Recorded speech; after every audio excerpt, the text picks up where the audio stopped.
Kidlat News Updates.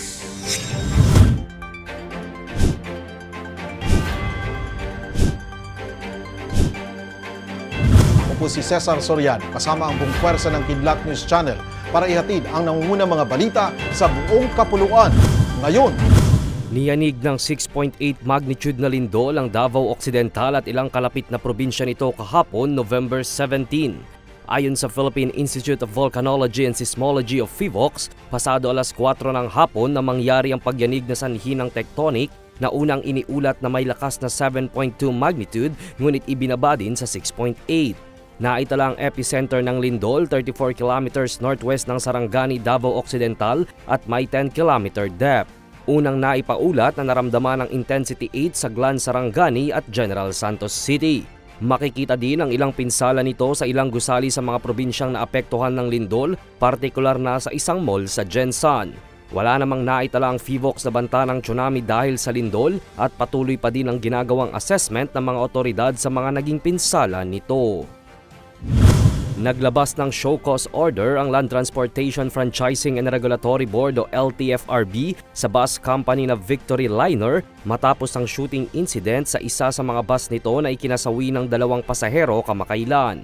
Sa dokumentong inilabas ng ahensya, iniimbitahan ang kinatawan ng Victory Liner na humarap sa board sa pagdinig sa November 21 para pagpaliwanagin kung bakit hindi dapat i-revoke o kansilahin ang Certificate of Public Convenience nito kasunod ng umano'y kabiguan ng bus operator na matiyak ang safe, adequate, comfortable and dependable land public transportation. Noong November 15 nang walang awang pinagbabaril hanggang mapatay ang 2 di patukoy na suspect ang mag-live-in partner na pasahero ng Victory Liner bus na bumabiyahe sa bahagi ng Caranglan, Nueva Ecija.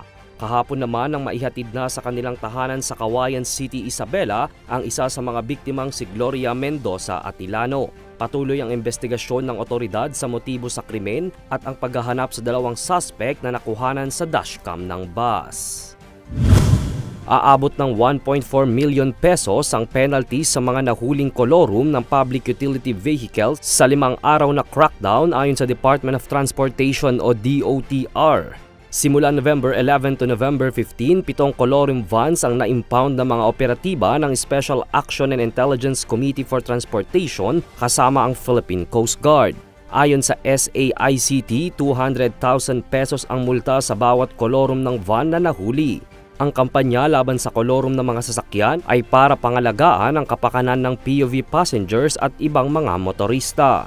Samantala, sa liham ni DOTR Secretary Jaime Bautista kay MMDA Chair Romando Artes, nagpaalala ang kalihim na ang mga sumusunod na tao at sasakyan lamang ang otorisadong dumaan sa EDSA busway simula sa Lunes, November 20. LTFRB authorized buses kasama ang bus na may special permit and/or franchises, on-duty ambulances, fire trucks, Philippine National Police at service vehicle performing their duties for the EDSA busway project including but not limited to construction, security, janitorial and maintenance services within the EDSA busway. At ang mga opisyal ng pamahalaan, partikular ang Presidente ng Pilipinas, Vice President, Senate President, Speaker of the House of Representatives at Supreme Court Chief Justice.